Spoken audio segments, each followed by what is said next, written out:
The night was still, the kind of suburban quiet that feels rehearsed, porch lights glowing like halos, sprinklers clicking across neat lawns, dogs barking 2 streets over just to remind you everything was normal. Normal until the knock. It wasn't a casual knock either. It was deliberate, heavy, the kind that doesn't ask for permission, the kind that announces itself like a verdict. My father froze halfway through setting down his beer. My mother's hand tightened around the dish towel she was holding, and I, curious and restless, went to the door. When I opened it, I saw him, an old man, tall but stooped, his face carved with decades of storms. His eyes locked on mine as though I had stepped out of his past and onto his porch. And then, without even asking who I was, he said my name. Mark. The sound of it was sharp. Too sharp. Like he had been holding it in his mouth for years and finally released it. My chest tightened, and before I could even process why this stranger knew me, he followed with details no stranger could have known. My birthday. The scar above my eyebrow from a firework accident when I was 7. Things only family would know. Things only someone close would dare to speak aloud. My mother's smile collapsed instantly, her lips trembling like they wanted to form words but didn't dare. My father's jaw clenched so hard I thought his teeth might break. The porch light buzzed above us and the sprinklers hissed, but everything else went silent, like the whole neighborhood had paused to listen. Dad was the first to speak, his voice low, careful, controlled. "Sir, you've made a mistake. I think you should leave." He angled his body slightly, a subtle move to block me from the man's view, but the old man didn't blink, didn't waver. His stare was locked on me with a hunger that was unsettling. "You look like my son," he said, his tone gravelly yet certain. "You look like Mark." My stomach dropped. Because Mark was me. That was my name. But the way he said it, the way his voice trembled, made it sound like he was speaking to someone else. Someone he'd lost. Before I could respond, before I could even ask what the hell he was talking about, the man reached into his pocket and pulled out a crumpled photograph. His hand shook slightly as he held it out. I took it, curiosity overriding fear, and when I saw it, my blood ran cold. It was a picture of a toddler, chubby cheeks, wide eyes that mirrored mine, a half-smile I recognized from my baby photos. Beside the child stood a woman wearing a red coat. My mother's red coat.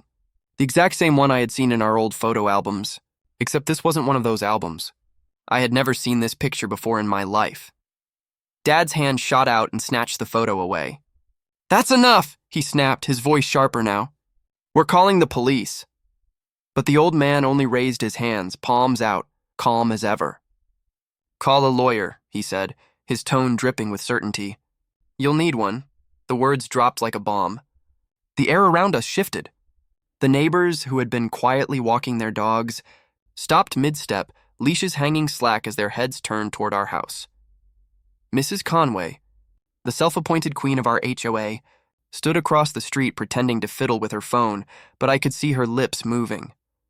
She was reporting this, narrating it like a neighborhood scandal she had been waiting her whole life to witness. A red light blinked from the Ring camera above our door, capturing every second. Suddenly it felt like our tidy cul-de-sac wasn't private anymore. It was a stage, and we were the show. Mom finally found her voice, though it was thin and shaking. "Mark, go inside." Her eyes were wide, begging, pleading for me to listen. But I didn't move. My heart hammered, and curiosity burned hotter than fear. "Mom?" I asked softly. "Do you know him?" She stared at me, not at him, her eyes unfocused, as if she could erase the moment by refusing to acknowledge it.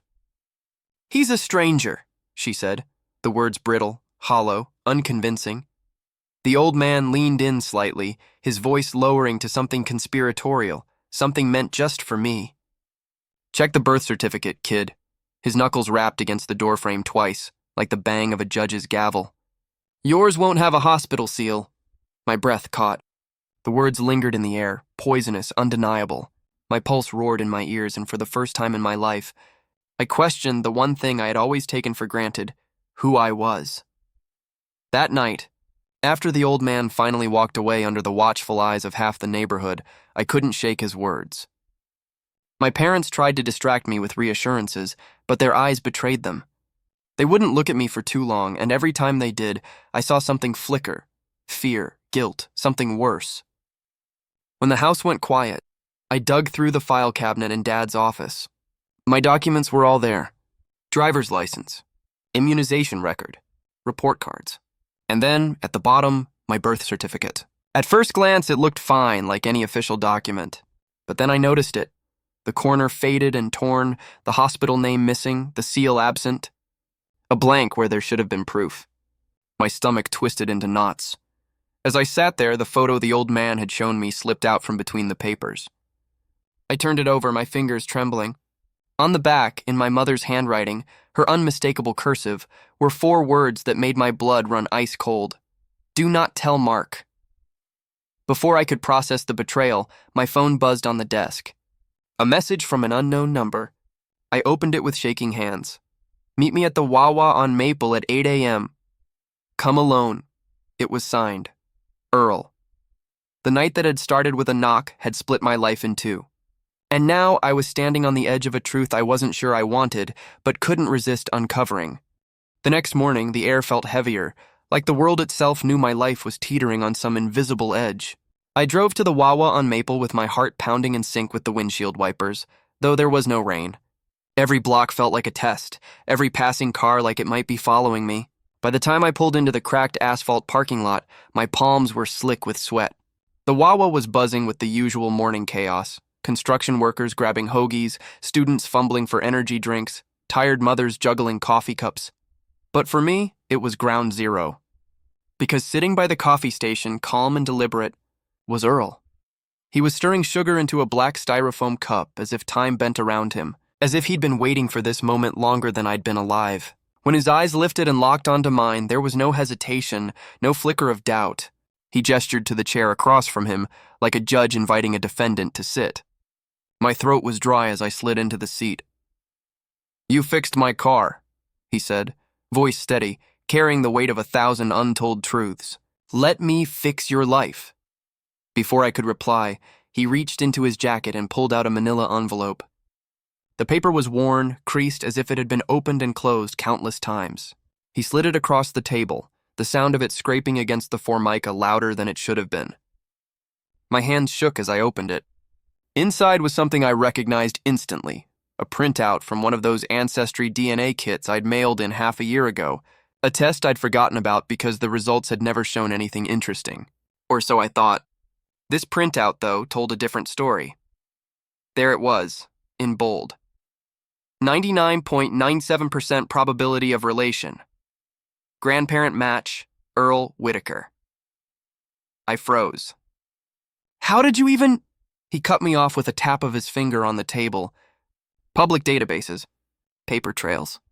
Court files. People think secrets last forever, but they don't. They leave fingerprints. Court files. The words rang in my ears. Earl leaned back, his eyes narrowing. My son, your father, died in a construction accident when you were just 2. A scaffolding collapse. I was told he left behind a child, but the details were buried. Then, a week later, my daughter-in-law, your mother, disappeared, gone, vanished like smoke. No funeral, no obituary. Just silence. My pulse hammered so loud I could barely hear him, but then he said something that knocked the air from my lungs. He spoke my mother's maiden name. Right, my stomach twisted. That was my mother's name before she married Dad. The name that had always been a simple piece of trivia in my life suddenly felt like evidence in a trial I hadn't agreed to attend. You were adopted, Earl said flatly. Privately, off the books, cash? His words were blunt, cold, merciless. From his pocket, he pulled out another photograph and slid it across the table.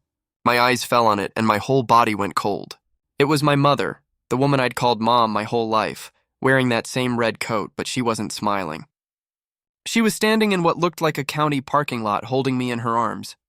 There was no agency sign, no officials, no paperwork.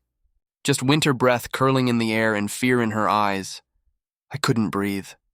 My lungs felt like they were wrapped in barbed wire. Why now?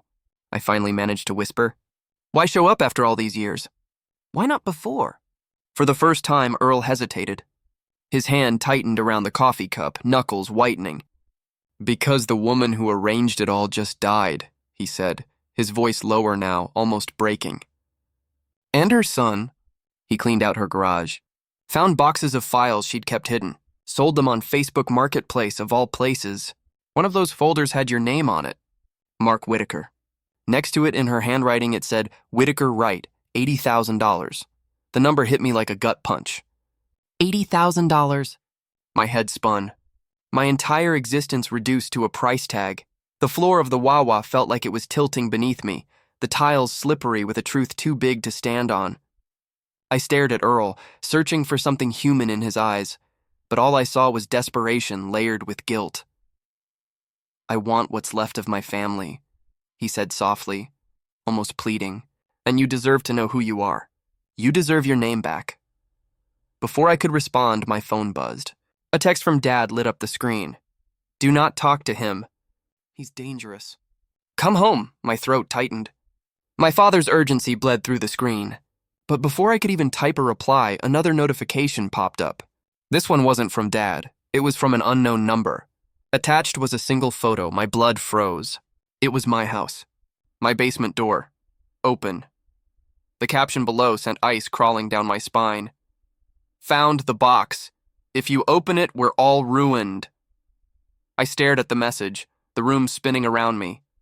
The sound of blenders, footsteps, the hum of refrigerators, all of it faded. Only the words burned in my vision. Earl leaned forward slightly, his eyes flicking to my phone. What box? He asked, but I already knew. Somewhere under my parents' house, in that basement I had walked past 1,000 times, sat a box that carried the weight of the past. And someone else had just found it. The ground beneath my life had cracked wide open, and for the first time I realized I might not survive what was buried under my own roof. When I pulled into the driveway, everything looked disarmingly normal. The house stood the way it always had. Brick trim, the flag Dad insisted on hanging by the porch, the faint smell of lemon cleaner drifting through the open window. If a stranger passed by, they'd see nothing but suburban perfection. But the truth was gnawing at me like termites inside the walls, because the text message still burned on my phone, and I couldn't shake the image of my basement door swinging open in the dark. I stepped inside, shoes squeaking against polished hardwood, and tried to steady my breathing. Mom was humming off-key in the kitchen, like she always did when she wanted to seem calm. The smell of candles, vanilla, clean linen, cinnamon, overlapped each other in a cloying attempt to hide something heavier. For a moment, I thought maybe the text had been a cruel trick, some stranger's sick idea of fun. But then I saw it, the basement door, wide open, gaping like a mouth waiting to swallow me whole. At the foot of the stairs stood Dad, rigid, pale, clutching an old banker's box sealed with layers of duct tape, as if someone had been trying to keep its secrets caged forever. His eyes were glassy, but his jaw was set, a soldier preparing for war. Mark, he said quietly, almost tenderly. Some stories keep you safe by staying untold. My eyes darted between him and the box. What's inside? I demanded, though part of me wasn't sure I wanted the answer. He didn't respond. Instead, he set the box on the workbench with the care of a priest placing a relic on an altar. Then, without hesitation, he sliced through the duct tape. The ripping sound echoed up the stairwell like tearing flesh. Inside were scraps of lives I had never lived but somehow belonged to me. Faded Polaroids, yellowed receipts, a motel key dangling from a cracked plastic fob, and a ledger scrawled with names and dollar amounts.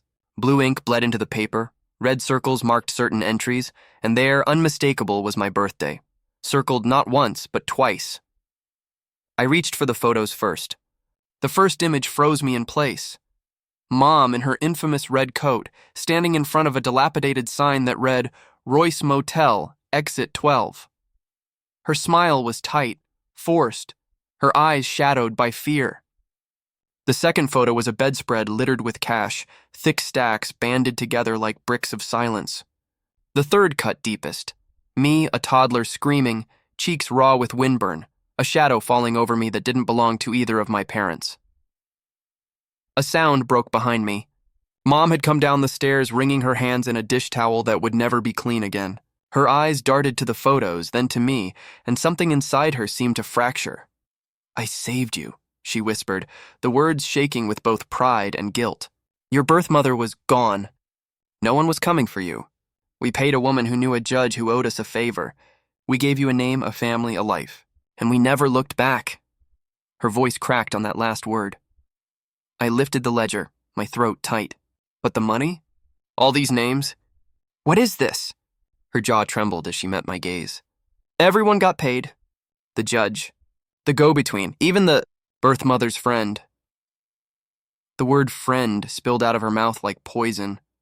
Dad slid a folded paper across the bench toward me. My hand shook as I opened it. A non-disclosure agreement, notarized, signed by both my parents. The language was cold, legal, suffocating. Paragraph after paragraph of threats, stipulations, warnings. And at the bottom, one clause jumped out at me. If discovered, relinquish custody for immediate placement. That's not enforceable, I said, though my voice cracked. It can't be. It's insane. Dad's mouth twisted into something grim, almost a smile, almost a grimace. It was enforceable with the people we were dealing with. Before I could respond, the doorbell rang. 3 times, hard, sharp. A gavel pounding out judgment. We froze. Dad checked the ring feed on his phone and his face went slack. Standing on our porch was Mrs. Conway, our HOA president, her helmet of hair as rigid as her bylaws. And beside her stood a man in a navy blazer, smirking like he already knew he owned us. A lawyer. Mom's face drained of color. No, she whispered. Not her. I moved before they could stop me, swinging the door open. Evening, Mrs. Conway sang, her voice sweetened with venom. We've had complaints of suspicious activity in the neighborhood, and she gestured toward the lawyer, her eyes twinkling. Noise about an unregistered relative visiting without HOA approval. You know the rules about long-term guests. The lawyer stepped forward, handing Dad a thick envelope. Dad's fingers shook as he tore it open. The bold black letters at the top screamed like a verdict. Whitaker vs. Wright. Petition for declaratory parentage. Court date next week, my heart thundered. Earl had filed. My entire identity was now a lawsuit. As if that weren't enough. Mrs. Conway sniffed theatrically and added, "Oh!" And about that box. Our HOA bylaws strictly prohibit storage of flammable materials in basements. It's a safety hazard, my stomach lurched. How do you know about the box? I asked. She smiled, her lipstick perfectly painted, her eyes cold. Because I sold one just like it this morning. For a heartbeat, no one moved. The air thickened, every shadow stretching like claws. I glanced down at the envelope in Dad's hands, then froze. Because right there, in bold letters above the legal header, wasn't my familiar name. It wasn't Mark Wright. It was Mark Whitaker. And in that instant, the person I thought I was shattered into pieces too sharp to ever fit back together again. By Monday morning, the gossip had spread through our neighborhood like gasoline catching fire. Whispers traveled faster than Wi-Fi. At the grocery store, I caught snippets. Stolen baby. Under the table adoption. Grandpa with receipts. Even the barista at Starbucks gave me that look. The one people give when they know something about you that you don't want them to know. My life had become a story being traded over fences and text chains, dissected like a suburban scandal no one could resist. Court was worse. The courthouse smelled of stale coffee and desperation, the walls beige, the lights flickering like they hadn't been replaced since the 70s. Everyone moved with stiff shoulders and hushed urgency. My parents walked on either side of me, silent, stiff, as if their bodies alone could shield me from the glares and whispers. Earl was already there, leaning on his cane, his expression not victorious, not smug, but tired. His eyes locked onto me like a magnet finding its true north. The judge, a middle-aged man with a receding hairline and a tie 2 inches too short, looked at the file and wasted no time. Court orders DNA testing, he said, voice clipped, like this was just another case in a long line of messy families. A nurse came forward with swabs and vials. The process was clinical, detached, but to me it felt like an execution. Cheek swab. Saliva vial. The sound of the container snapping shut felt like the closing of a cell door. In the hallway afterward, Earl approached me. His hand trembled as he reached into his worn jacket. You deserve to see this, he said, and slid a folded photocopy into my hand. I unfolded it slowly, the paper brittle, the ink faded. My breath caught. It was a will. His son's will, dated 2 weeks before the construction accident.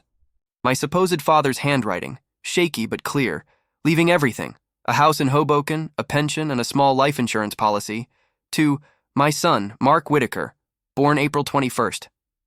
My birthday. My name, not Wright, Whitaker. Mom's face twisted as she stared at the document. Her voice was shredded when it finally broke free. I didn't take you for money, she said, desperation leaking through every syllable. I took you because your birth mother begged me to.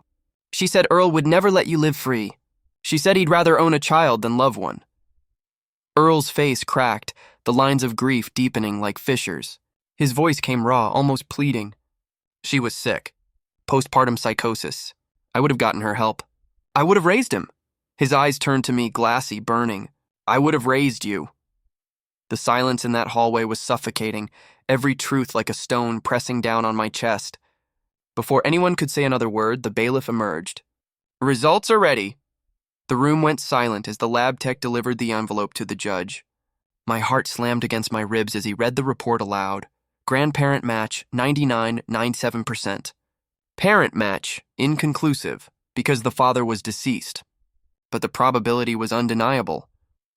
You are a Whitaker, the judge said flatly, and those 4 words detonated my identity like dynamite. The courtroom spun. Attorneys scribbled furiously. Pages flipped. Legal jargon filled the air. Mrs. Conway, the HOA president who had somehow wedged herself into the proceeding, hovered behind Earl like a drone, her face smug with the satisfaction of a woman who thrived on other people's secrets. When it ended, we spilled back into the hallway. My legs felt like they were made of glass. That's when the lawyer in the navy blazer, the same one who had stood beside Mrs. Conway on our porch, stopped me. His smirk was rehearsed, his voice oily. One more thing, Mark, he said, savoring the name like it was newly minted. There's a lien on your parents' house. My blood chilled. What? He pulled out another folded document and handed it to me with theatrical care. For $80,000. Filed the week after your adoption? Guess who holds it? He turned the page so I could see the name typed clearly at the bottom. Earl Whitaker. I spun toward Earl, anger and confusion colliding in my chest. You sued them? You tried to take me by force? Earl's face contorted, his head shaking violently. That's not mine. Mom snatched the paper from my hands, her eyes scanning furiously before she went white. That's not his signature, she whispered, horror etching her face. And she was right. It wasn't. The ink flowed differently, sharper, colder. Someone had forged it. Someone wanted to pit us against each other. The signature bled into my name like rot spreading through wood. That night, sleep was impossible. Every creak of the house made me flinch. Every shadow in my room felt like it carried secrets. I gave up and went back to the basement, dragging the forbidden box into the middle of the floor. I spread everything out, the Polaroids, the receipts, the motel key, the ledger. I examined them like puzzle pieces, searching for the missing link. Then I flipped the motel key over. Scratched into the plastic fob, faint but legible, was a number. A phone number. My pulse thundered as I dialed. It rang twice before a voice answered. Male, rough, drenched in whiskey. Too awake for midnight. You finally calling about the boy? My mouth went dry. Who is this? The voice laughed, cruel and hollow. The one who made this all happen. Ask your mom about Uncle Ray. The line went dead. I stared at the phone in my hand, my thoughts whirling. I didn't have an Uncle Ray. At least I wasn't supposed to. Before I could even think of what to do next, a sound roared outside. An engine. Headlights blazed through our blinds, cutting across the living room in violent streaks. Tires screamed against asphalt, then a deafening crash. We rushed to the window. Our mailbox lay twisted in the middle of the lawn, flattened by a car that never stopped, and lying in the grass, shimmering under the streetlight, was something darker, something deliberate, a burned Polaroid. The edges blackened, the image barely visible. But across the bottom, written in jagged ink, were 5 words that turned my blood to ice. You were never supposed to know. Morning broke with a kind of brittle clarity, the kind that makes everything sharper, harsher, like the world was daring me to confront it. Earl and I drove in silence to the Royce Motel, exit 12, the place that had haunted every photo, every ledger entry, every whispered accusation. The building stood like a decaying witness, paint peeling, neon sign flickering like a dying heartbeat.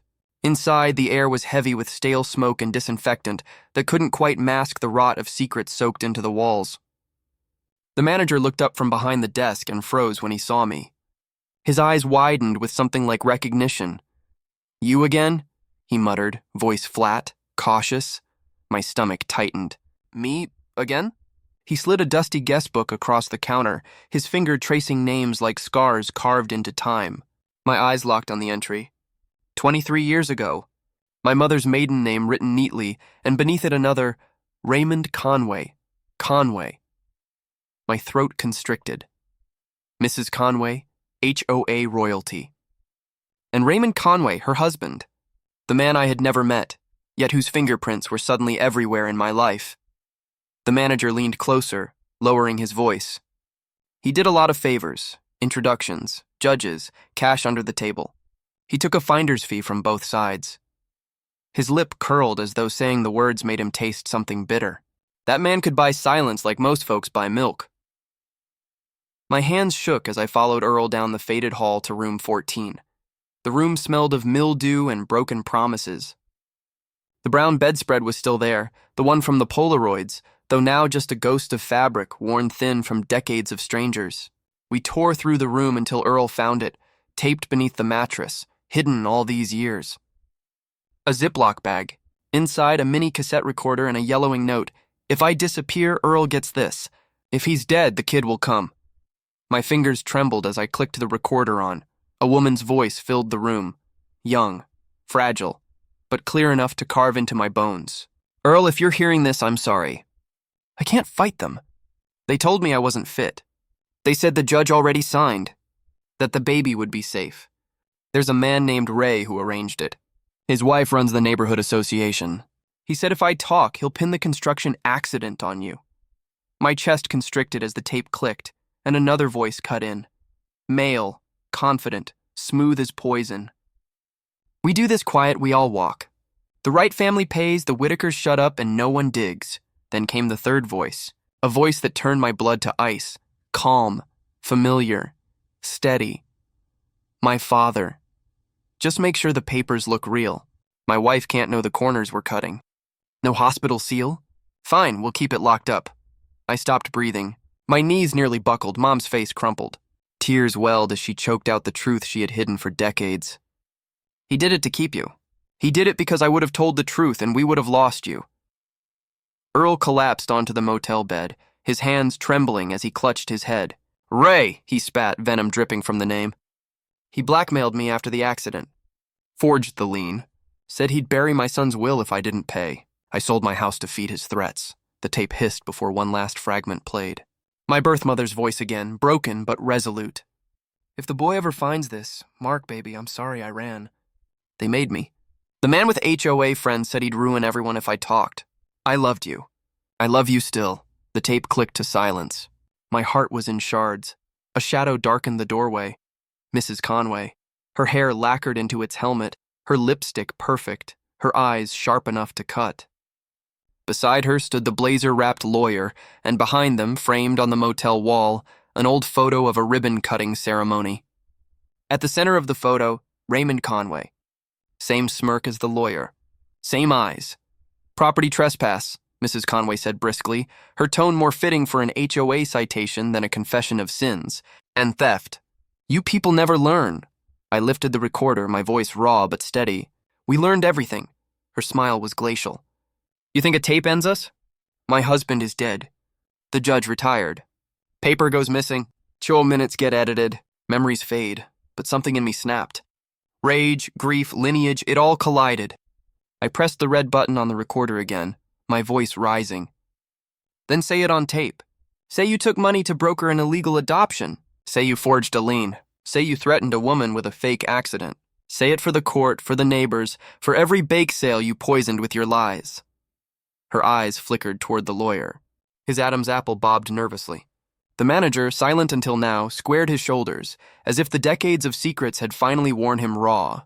Earl stood tall, his back straightening like a soldier reclaiming his dignity, and then from behind me, Mom's voice cut through the tension like a blade, strong, steady, fierce.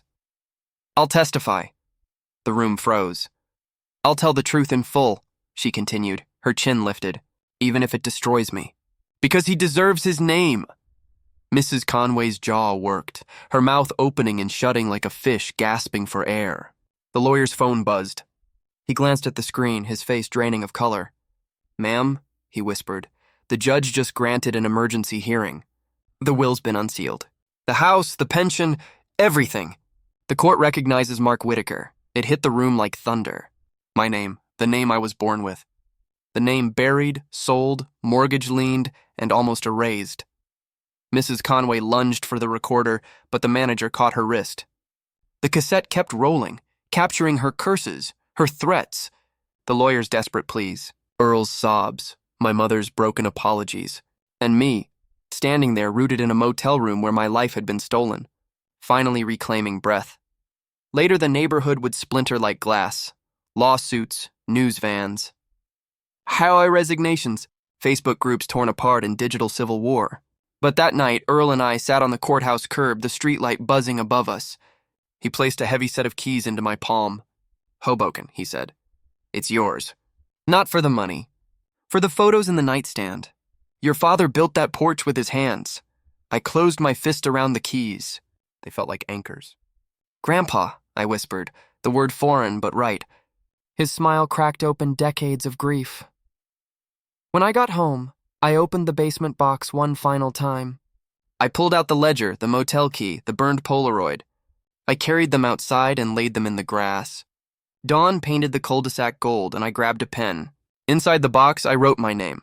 Big, permanent, undeniable, Mark Whitaker. I thought that was the end.